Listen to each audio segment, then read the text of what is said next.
खुलुमबाय बडलेण्ड रादाबाव बयखौबो बरायबाय। बर' हारिनि थाखाय जोबोरैनो गोजोनथाव आरो रंजाथाव रादाब।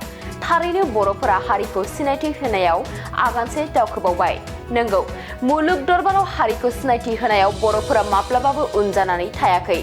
हारिखौ जौगाहोनो थाखाय मोनफ्रोमबो बिथिङाव नाजाबोबाय थादों बर'फोरा आरो सानफा एफा जाफुंसारनायखौबो मोननो हादों होननानै बुङोब्लाबो गोरोन्थि जानाय नङा।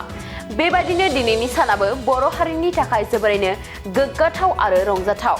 नंगौ, आसाम आयेन आफादनि लांगोनायाव डिमापुर नोगोराव थानाय बायखोन्दा नेरसोननि खुन्थिया महरखौ दिनै गाजा गोमजायै बेखेवनाय जाबाय।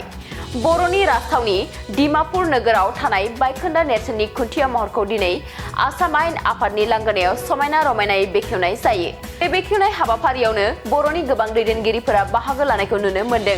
मन्त्रि उरखावगोरा ब्रह्म, बर' थुनलाइ आफादनि गाहाय नेहाथारि नीलकान्त गयारी, डक्टर अनजालि दैमारी, दुलाराय बाथौ गौथुमनि गाहाय नेहाथारि गणेश दैमारीजों लोगोसे गोबां दैदेनगिरिफोरा बाहागो लादों। मख'नो गोनांदि थांनाय गोबाव समनिफ्रायनो बर' हारिया राव, हारिमु, सिनायथि, थामोनथा आरो जौगाथाय बायदि बिथिंखौ लानानै सोमावसारबोदों। बे सोमावसारनायनि गेजेरजोंनो बर' हारिया मोनसेनि उनाव मोनसे जाफुंसारनायखौ मोननो हादों।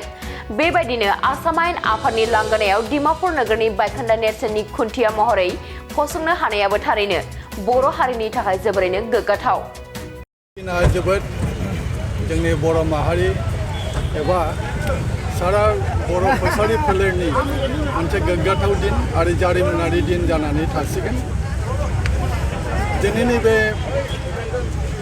आसामनि जारिमिनाव जोंनि कसारि सोदोमस्रिनि गोमालांनाय जानाखि सोदोमस्रि, नाख्रेबजानाय सुसिजानाय बर' माहारिनि कसारि फोलेरनि जानाखि अन्थाइ खाम्फानि मोनसे जारिमिनारि नेरसोन, बेखौ एसेमब्लिनि दरखं मोखाङाव गायसननो हानाया जोंनि दुलाराय बर' कसारि माहारिनि गोग्गाथाव बाथ्रा आरो मोनसे जोबोद बाख्नायथाव बाथ्रा आरो गोग्गाथाव बाथ्राया जाहैबाय मा, दिनै जोंनि मानिजाथाव फुजिजाथाव स्पिकार बिस्वजित दैमारीनि नाजानायाव आरो जोंनि बर'नि सासे मुंदांखा महरगिरि कमल गयारी बिथांनि आखाइजों दिनैनि बे अन्थाइ खाम्फाया गायसनजाबाय। बेखायनो जोङो गोग्गानानै बुंनो हागौ जे जेब्लासिम पृथिबिया एबा बे बुहुमा थांनानै थागोन अब्लासिम बे अन्थाइ खाम्फाया जोंनि सोदोमस्रि, जोंनि हारिनि सिनायथिखौ होलांबाय थागोन। आगोलावबो होबोदों, सेन्सुरि आफ्टार सेन्सुरि डिमापुरनि अन्थाइ खाम्फायानो बर'नि सोदोमस्रिखौ दिन्थिबोदों, बुंबोदों। बेबादिनो दिनैहाय आरो गोदान मुगायाव जोंनि बर'नि सासे मुंदांखा महरगिरिनि आखाइजों दाजानाय बे अन्थाइ खाम्फाया सेन्सुरि आफ्टार सेन्सुरि बुहुमनि बिखायाव दिन्थिलांबाय थासिगोन, जोंनि बाथ्राखौ बुंबाय थासिगोन आरो बिनि गेजेरजोंनो जोंनि बर' माहारिनि सिनायथिया बुहुमनि दरबाराव जेब्लाबो गोजों जानानै थागोन। गोजोन्थों।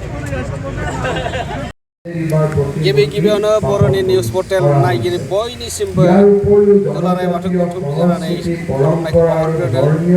दिनै गोजोननाय मोन्दों। दिनै मोनसे आसाम एसेमब्लि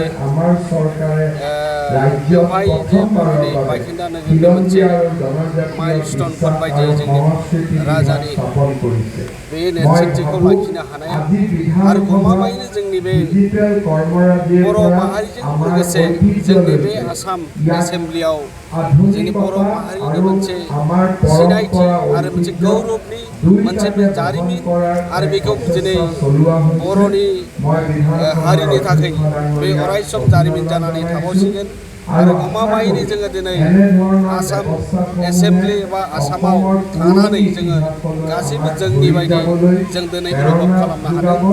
गमामायैनो जोंनि गेजेराव बेबायदि एसे एसे जौगानायखौ जों लाबोयोब्ला निस्सय जोंनि बर' माहारिनि गोजोन आरो खौसेथि थासारिया दिनैनि नैबे थासारिनि गेजेरजों बेखौ फोरमायनो हायो मानो होनोब्ला जों दिनै बेवहाय बाहागो लाफैनो मोननानै जोंबो गौरब खालामदों जे गमामायैनो नैबे जोंनि आसामनि बे राजथावनिया जोंनि गमामायैनो बर' हारिनि बायदि जोंबो गोसोआव गौरब मोनसे लाना बेयो जों दिनैनि गाहायै जों बेखौनो जों बुंनांगोन मानव गेदेर आसाम एसेम्ब्लिनि बुंथिगिरि मानव गेदेर बिस्वजित दैमारिनि बिथाङा अरायसम गावनि नाजानायजों लोगोसे आरो आसामनि chief minister doctor Hemant Biswa Sharma बिथांमोननि नाजानायाव दिनै बेखौ जाफुंसार होनो हानायनि थाखाय जों जादों होननानै सानदों आरो बेखौ जों गौथुमनिफ्रायबो जों बेखौ गमामायैनो जों साबायखर होनांगोन आरो जों हारिनि गेजेराव